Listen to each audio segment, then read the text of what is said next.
Is Donald Trump finally about to purge his biggest Republican headache in Congress? Or has he just sparked a backlash that could burn down his own influence in Kentucky? We are witnessing an unprecedented move where the Secretary of War himself is stepping onto the campaign trail to take out a sitting GOP representative in what has officially become the most expensive primary in American history. This isn't just an election. It's a full-scale political hit job, and the targets are fighting back with everything they've got. Before we continue, if you want to stay on top of everything happening in U.S. politics, hit that subscribe button right now and leave a like. It really helps this channel grow. Hebron, Kentucky, is currently the center of the political universe. On one side, you have Ed Gallrein, a man who looks like he was sent from central casting for a Trump-era Republican.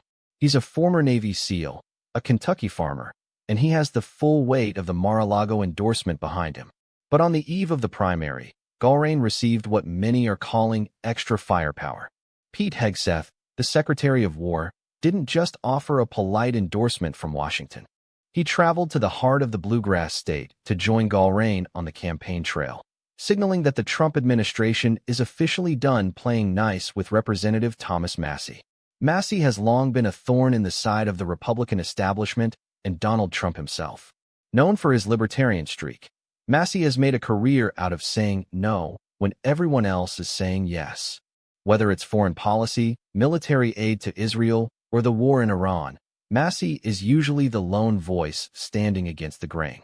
But Hegseth isn't buying Massie's principled maverick brand. In a blistering speech at an event organized by America First Works, Hegseth laid into the Congressman, arguing that Massie's record is defined by grandstanding rather than actual courage. According to Hegseth, real courage isn't about being difficult just for the sake of being difficult. It's about being there for the president when the mission matters most. He told the crowd that Donald Trump doesn't need more people in Washington who are trying to make a point or win an argument on Twitter. He needs war fighters. He needs people who will actually vote with him when it counts to beat back what Hegseth called left-wing lunatic Democrats. This move by Hegseth is massive. It's actually quite rare for the civilian head of the nation's military to appear at a purely political event like this. Defense secretaries and military leaders usually go to great lengths to avoid the appearance of partisan meddling. Hegseth even acknowledged the awkwardness, making sure to tell the audience and the lawyers that he was appearing in his personal capacity. But the message was sent loud and clear. Massie is an obstacle that the Trump movement wants removed immediately. However, Thomas Massie isn't going down without a fight, and he seems to be relishing the conflict. In a recent interview, Massie claimed that the fact that Trump had to send the Secretary of War to his district is actually proof that Massie is winning. He joked that he's apparently tougher than Iran because the entire national Republican apparatus is focused on him, despite him not having a nuclear weapon. Massie is leaning hard into his record, reminding voters that he's the one who pushed for the release of the Jeffrey Epstein Files and the one who is fighting for local farmers. The numbers in this race are absolutely staggering. We are looking at over $32 million in ad spending. Let that sink in for a moment. This is a primary for a single congressional seat, and it's costing more than many Senate races. Much of that money is coming from Trump-aligned groups and pro-Israel organizations who are furious over Massie's consistent votes against foreign aid. Massie's defense is simple. He says when he promised America first, he actually meant it. He doesn't vote for aid to Ukraine. He doesn't vote for aid to Syria, and he won't make an exception for anyone else.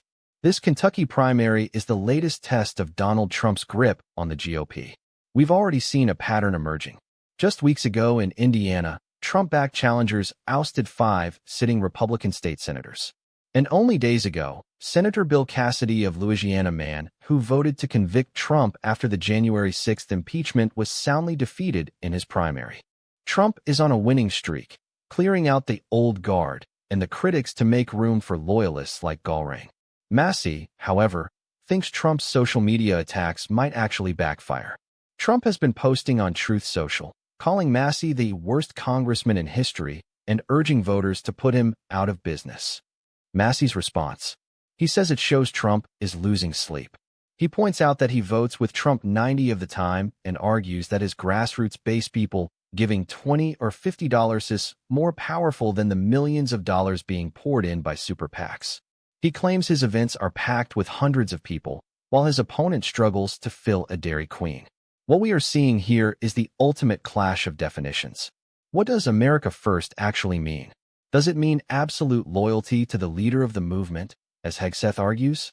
Or does it mean an unflinching commitment to isolationism and fiscal restraint, as Massie claims?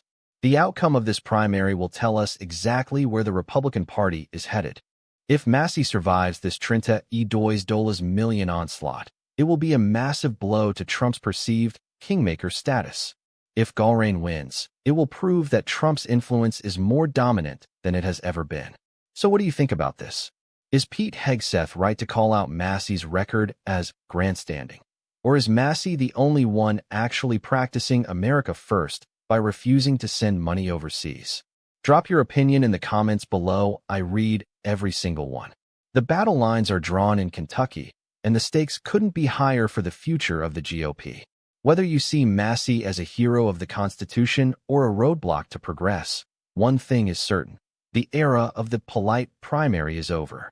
The Trump movement is playing for keeps, and they aren't afraid to bring in the big guns to get the job done. Keep your eyes on this race, because the ripples from Kentucky will be felt all the way to 2026. Stay tuned.